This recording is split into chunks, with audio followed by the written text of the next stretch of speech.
Welcome to episode 73 of the Band Hive Podcast. You're listening to the Band Hive Podcast, the number one online resource for DIY bands to learn about the music business and touring. If you want to turn your band into a lean, mean touring machine, you're in the right place.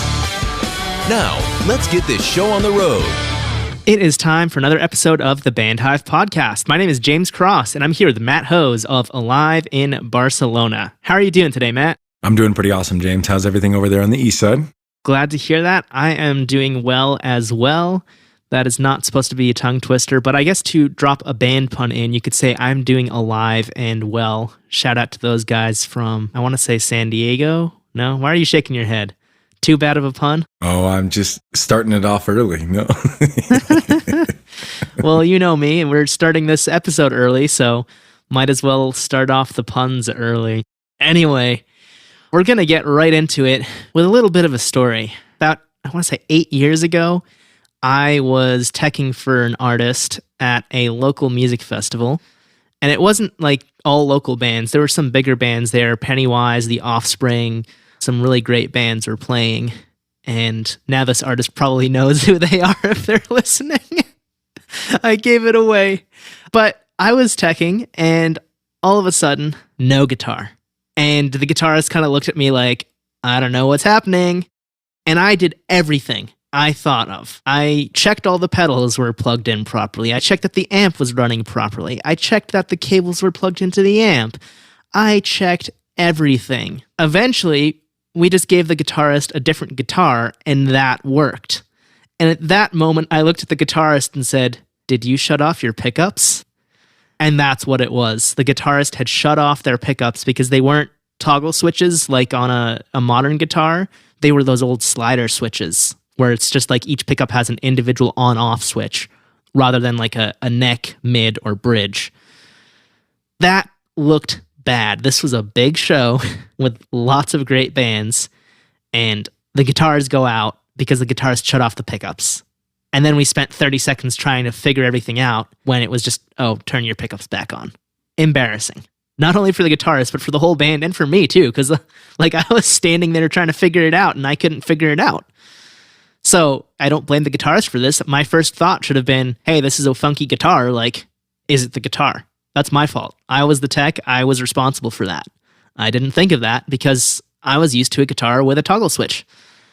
Anyway, that all aside, that whole situation could have been easily avoided if the guitarist knew their gear well, and if I knew the guitarist's guitar well. Had I had a better understanding of that, that all could have been avoided. There are so many things that could go wrong when you're playing live. You need to have backups for your backups. So the whole point of this story here is we're doing an episode about knowing your gear. It's really, really important. And if you don't know your gear, you will at some point be embarrassed on stage in a high-stress environment. And it's probably going to happen at the biggest show you're playing all year because that's when you're the most stressed out. So that's when things will go wrong, of course. Murphy's Law. That's just how it goes. So Matt, if you want to jump us into this episode, please take it away. Absolutely. Gear is awesome. It's a tool that really, that allows individuals to take their game to the next step. But I'm also a firm believer that gear should only be used when you need it. And, the more variables you throw into an equation, the more confusing it's going to get. And with technology, that's like amplified even more. So pedals. Pedals are like one of these things that if you implement a pedal into your setup, it can make a world of difference. Pedals are also one of those things that if you have it set incorrectly, then it can ruin your performance. And the only way for you to be able to actually make sure that you know things are going the way that they're supposed to be going, or that they're going to go the way they're supposed to be going, is if you've actually taken time to learn how your pedal works or whatever piece of gear. There's a lot of things that you don't need to know. You don't need to understand how circuit boards work. You don't need to know that gold is the best conductor. You don't need to know little technical things. You don't need to know how many hertz or whatever. What you need to know is how to set it up. I couldn't tell you how many times I've played with artists who are like, why isn't my pedal working? Well, because you have this going into the output, not the input, or vice versa. You should know how your cables are supposed to run so that you get sound 100% of the time. And this is not like a rare thing. It's like, I couldn't tell you how many times I've seen people, big old fancy pedal board, bunch of pedals, and they're sitting there pulling with their little 3-inchers trying to figure out how to actually set it up so they get the noise that they want. Or, 3 of their pedals are working, but one of them is not. And sometimes it's something as simple as like changing a battery, like having 9 volts on hand. Like if you want to be a professional musician, like you should always have an abundance of strings. And you should always have an abundance of 9-volt batteries. It probably guitar picks too, but that one can go either way, depending on if you use them or not. But specifically 9-volt batteries. And also, like, you should know if you have everything set up correctly. This helps you multiple reasons. One, the more that your head is in your gear, the more you know how it's going to sound. You know how it's going to play. 2, if something is not right, then you know that you set it up correctly. So instead of spending 2 hours trying to, problem solve and figure out what's wrong, you could sit there and go, oh, it's this cable. Like, I know that this cable's done because everything's set up correctly, and I can unplug this and plug my guitar into the other end, and oh, look, I have sound. I can move on to the next one. Oh, look, I don't have sound. Okay, so something's wrong with this connection. Something might be wrong with this power cord. I know that we've talked a lot about gear maintenance in the past. These two things walk hand in hand. You need to know how to maintain your gear. You need to know that you need batteries and strings and power cords, and you need to know that you need to take care of these items. If you store your guitar in nothing but cold weather for a long period of time, and then you pull it out and play it, it's going to sound different. It's warped. You've been storing your instrument somewhere that you shouldn't be. Maintenance and knowing your gear, they're 2 peas in a pod. So it doesn't mean that you have to know each and every individual facet. You don't need to know, oh, my rate of delay when I have it set on 7 is perfect for this tempo. You don't need to get that intense with it. But you should understand the functionality, and you should understand that, hey, one knob is going to do volume. One knob is going to do rate, and if I go all the way to the right over here, that's going to do a reverse swell. You should have a basic knowledge. I mean, if you're going out and spending between, $50 and $200 on a pedal, why would you not sit there and that first day do everything that you can with it? James, didn't you just very recently have a new purchase where you had to learn a little bit more about your instrument? Yes, I did. This is the 3rd episode in a row that I'm mentioning it. It's a G&L ASAT, which of course G&L is the company that Leo Fender started after Fender. And the ASAT is his rebirth of the Telecaster. And so it came in, and I loved the guitar. You can perhaps see it over here on the left. I think it's a little dark. And of course, if you're listening in a podcast app, you can't see it, but Matt, you can see it. Anyway, love the guitar, love how it plays, but the E string was a little close, the high E, to the edge of the fretboard. And what's more is it wasn't even over the pickup pull on the bridge pickup at all. It was way out of line.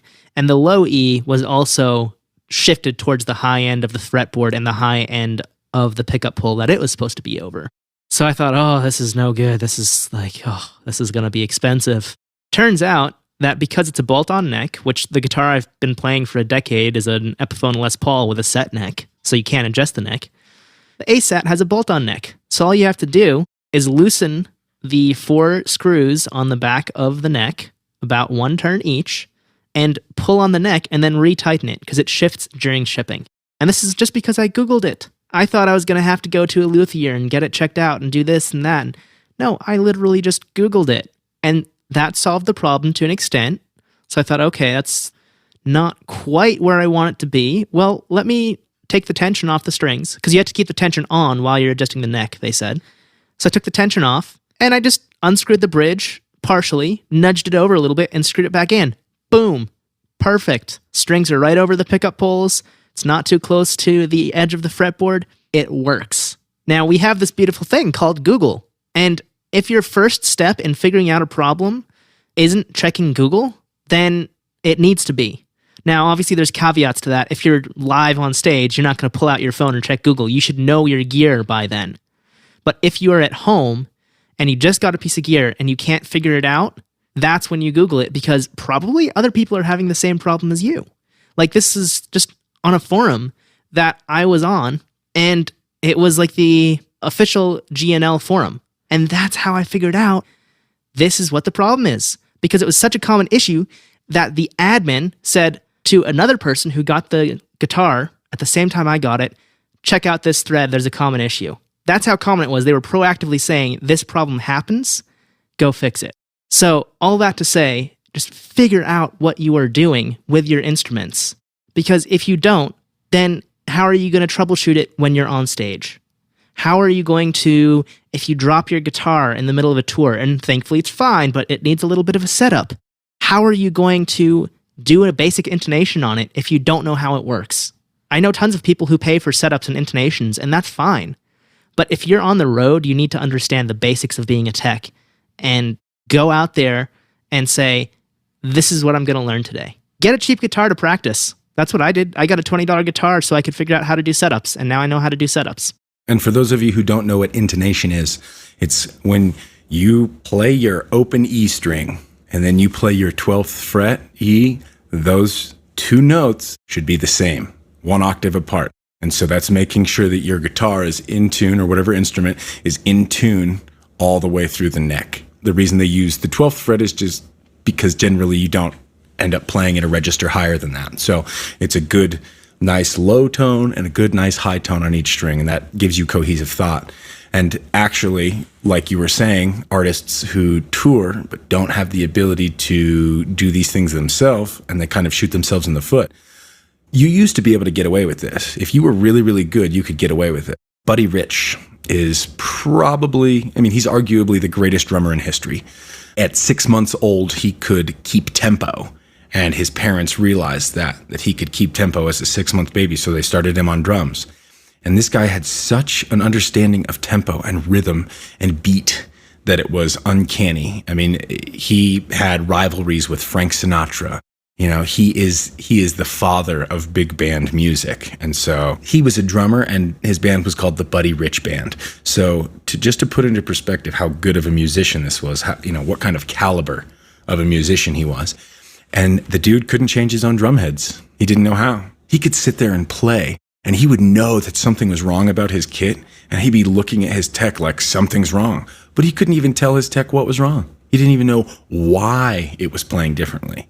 Why, if it was tension that was wrong, if it was loose, cams, if it was like whatever the issue was that he was experiencing, he didn't have a thorough knowledge of his gear. And more importantly, a thorough knowledge of how to fix his gear. And that resulted, Buddy Rich was pretty well known as somebody who was very short-tempered. And this played into his short-temperedness a lot. There's stories about the guy firing his entire band because one person wore the wrong socks. So just to put into perspective, why would you ever want to be the person that continuously invites that stress into your life? If you run into a problem while you're touring and you don't know how to fix it, it's just embarrassing. We once played with King 810 at a music festival in their hometown, and one of their buddies ran sound, and he ran the guitar DI. And that was literally the worst possible thing that could have happened, because at the same time as his wonderful, beautiful, incredible, multi-$1,000 tone was coming through his amp on stage, that super disgusting raw audio file, just the raw guitar input was coming through too. So it's like on stage you had this crunchy guitar, and then coming through the PA you literally had like tang tang tang tang tang tang, and it was just embarrassing. And the dude couldn't figure it out. They were playing in their hometown on like main stage at a music festival. And like, how embarrassing for those guys. And we all felt terrible for him, because it was like, dude, what's this guy doing? And afterwards, their singer straight up told us, he's like, yeah, that's the last time we'll ever let one of our friends do sound for us. And it was like, it's a combination of things, like when you're competing at a certain level, there's risks that you shouldn't take, and not knowing your gear is at the top of that list. Yeah, definitely. And Matt, I have to ask you about this next one, because you're a singer. Do you cup the mic? Never, unless I'm not paying attention, or occasionally my hand gets a little bit too tight. A lot of mics, especially high-end mics, actually have a line on the microphone, and that's where you should hold your hand below. If you find yourself holding it too tight, too high, the higher you get, the more microphonic feedback you get. Cupping causes all this reverberation inside, and so what do you think happens when sound is bouncing around? microphonic feedback. That's where that comes from. So if you're a vocalist, you should be doing everything in your power to hold that microphone as close to the bottom as possible. You should also not be shouting directly into it. It should be a little bit below your mouth. And depending on the type of microphone, because there's multiple different types of microphones, but most microphones that you will be using in a live setting, your Shure SM58s or your Beta 58s, or those are probably your two most common that you'll see at a venue. But those, the sound passes over them and falls into the microphone. And that's where you're going to get a much more clear audio than if you're cupping the microphone, shoving it in your face. I mean, if you're a pig squeal band and you're and that's what you got to do, that's cool. No judgment, but you're going to have feedback. And so like all vocalists should know that you want to capture the sound, not make it sound horrible. You know, it's just, you're shooting yourself in the foot. You should know how your microphone works. You should have tested this 10 different times. And if you would plug a microphone in by yourself at your house and cup it, in about 8 seconds afterwards, you're going to hear, and it's going to get really loud and maybe blow your PA speakers or whatever you're singing through. So, stay away from that. Learn how to use your gear. Learn how to hold your mic. Yeah, absolutely. And for those who don't know what cupping the mic is, what Matt and I are talking about, it's when you put your hand over the windscreen and everything starts to sound kind of like this. You don't want to do that because it sounds terrible. And like Matt said, it'll bring in feedback. And it's such a big issue with vocalists that Audix released a mic that's cuppable. It's called the OM7. And they literally released a mic for that because vocalists very frequently cannot learn proper mic technique. I'm looking at you, AFI. I'm looking at you. They use the OM7 because Davey cannot stop cupping the mic, but at least he knows it and admits it. So anyway, vocalists, learn not to cup the mic. Guitar and bass players, understand how to do a basic setup and intonation. Like what if your string gauge changes? That's another example where you might need to change the intonation of the instrument because the string gauge changes your intonation. All of these are just some examples on what artists can mess up in a live setting without a basic understanding of their gear. Same thing if you're in the studio. You don't want to go into the studio and have the engineer say, hey, we're on an hourly rate, but your instruments aren't set up, so I have to do the setups for you now, and that's going to take me about an hour and a half because you have 4 different guitars. Guess what? You just paid an hour and a half for studio time, where if you had been prepared and done it before you went in, or even had, a luthier or guitar shop do it before you go in, that would have been cheaper than the studio time. I can almost guarantee it. Because for a setup, you're looking at like $50 with a luthier, whereas studio time, $50 is cheap. Don't make the mistake. Be prepared for your live shows. Be prepared for the studio. Understand how your gear works. Matt, like you mentioned earlier, you don't have to understand the circuitry inside. We're not saying that. You don't have to be a massive gear nerd and know every single spec. Airline pilots, for example, they don't know how every single piece of equipment works in their plane, but they know exactly what every single piece of equipment does if it's vital to the flight, how it affects their flight and the safety of their flight, and how to troubleshoot it if there are any issues. So our point is you need to know your system and know it well. You mentioned the studio, and I think that it's really important to hit this home because with studio time, you're either paying by the hour, or if you're going to record a full-length album, then you're going to be spending days in the studio. And ourselves included, there's times when it's like, members will be sitting around for days waiting to record their parts. And then it gets to the time where we have to go record somebody goes to record a part, and then they need to change their strings, or then they need to intonate the guitar. And it's like, well, this is optimizing your time, especially when it comes to recording. We've talked about making sure that you are up to par, making sure that you're well practiced. You practice at home, you rehearse when you're together. The same goes for the studio. You need to practice changing your guitar strings at home. You need to practice playing your guitar in every different setting. You need to know if your 9-volt batteries are dead. Going into the studio, if you know that you're about to track, be proactive about it. You don't need to wait around. And right now, if you're sitting and wondering what the next step in your music career is and you're not abundantly sure, learn how to intonate an instrument.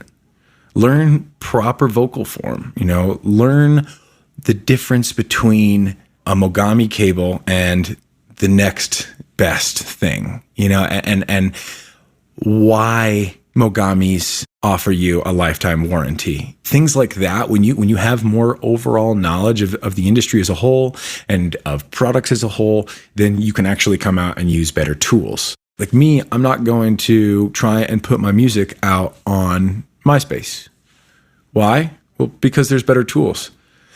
What happens if I've never used anything other than MySpace? Am I just going to put it out on MySpace and it'll be okay? No, I'm going to learn how to use YouTube. I'm going to learn how to use Spotify. I'm going to learn how to use the tools that are industry standards that are readily at my disposal. And the internet is a fantastic tool.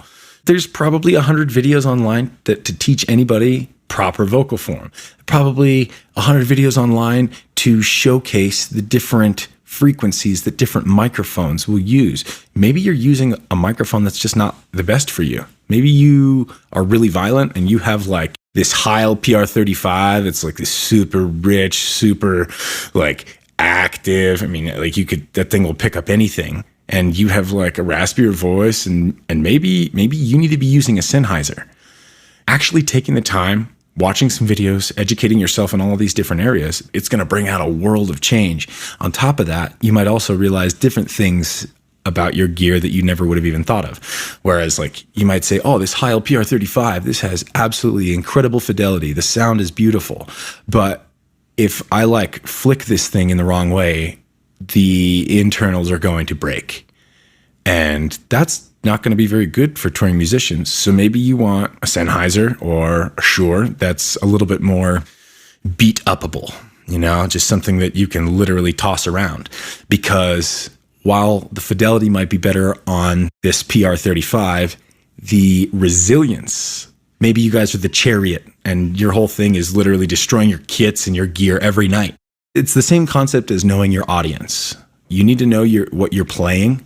If you're a folk artist and you just want to play some singer-songwriter stuff, then yeah, you can use these awesome, super high-quality, high-fidelity mics. But if you're like, a touring rock band and, your whole shtick is getting drunk every night and partying and destroying stuff, well, then maybe you want to rethink that.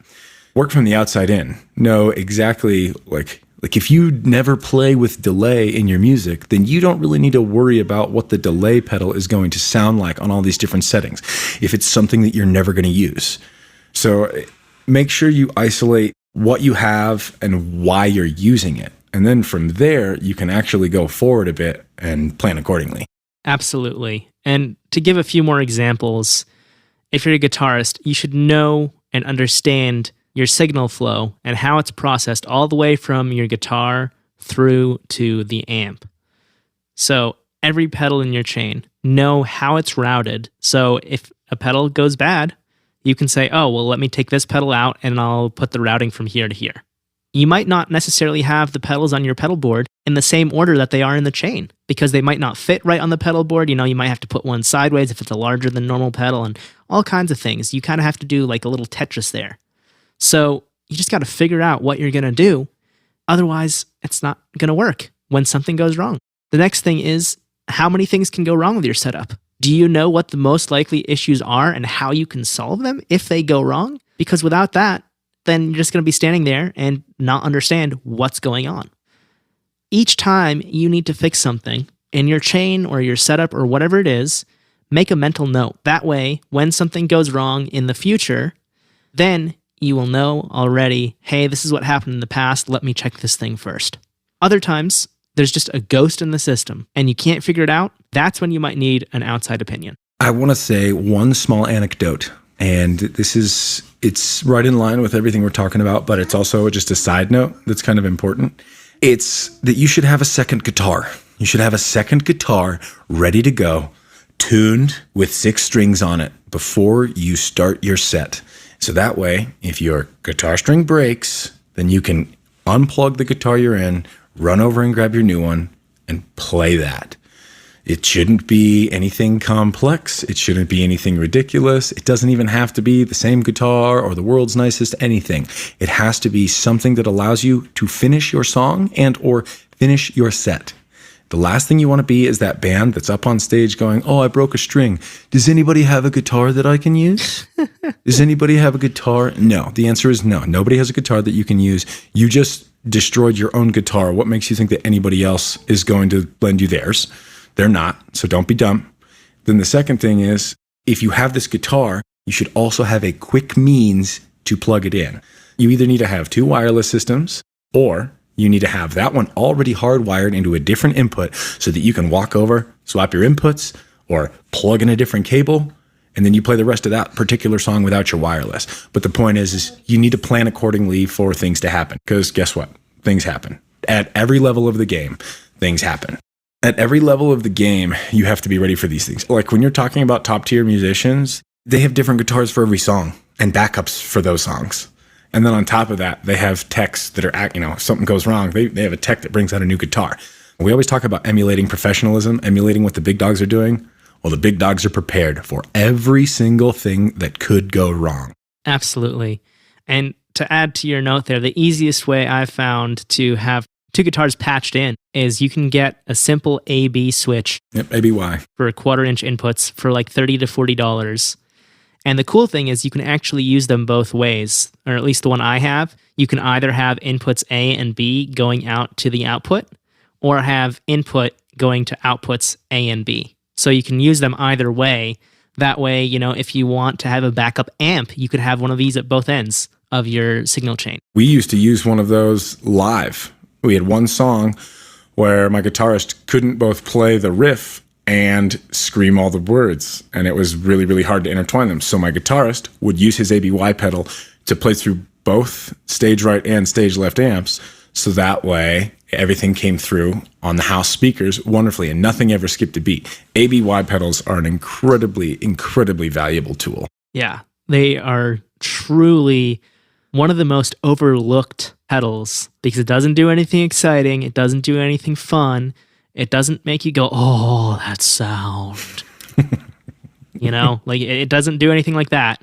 It just lets you set up different ways to do your routing. And sometimes you need that, have 2 guitars go into one chain. Rather than unplugging them and switching the plugs, you just stomp on it and boom, you're on the other guitar. At the end of it, there you go. Have a second amplifier. The one chain splits to 2 amplifiers. And you can use that for sound changes too. It doesn't even necessarily have to be for a backup. It could just be like, if you want like an AC30 sound on one and a Marshall JCM on the other, there you go. You can switch between them. You could even have a pedal that will let you do either or both. That would work. You can do pretty much anything. It all comes down to understanding the basics of every single piece of gear you use in a live setting, so your shows aren't rudely interrupted by a technical error, because that kills the vibe every single time.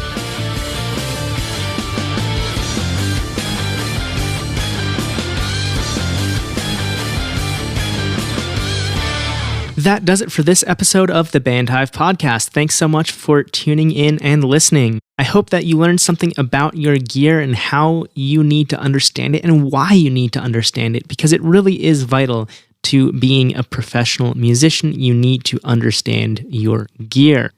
We've been having weekly Clubhouse chats every Wednesday in the Band Hive Club following the episode topics that we discuss. And we would love for you to join those as well. So please head on over to the show notes at bandhive.rocks/73, and you will find a link to our Clubhouse Club, as well as a link to get on Clubhouse if you aren't already. Just be advised, for now, the app is iOS only. Sorry, Android users, but it should be coming to Android in a few months, according to the Clubhouse team. So please, feel free to check that out. bandhive.rocks/73 is our show notes link, where you can find our club link as well. Those chats are on Wednesdays, typically 3 p.m. Eastern, but sometimes it changes depending on if we have guests and their availability and that kind of stuff. But we look forward to seeing you there. We'll be back with another new episode next Tuesday at 6 a.m. Eastern. Until then, have a great week, stay safe, and of course, as always, keep rocking.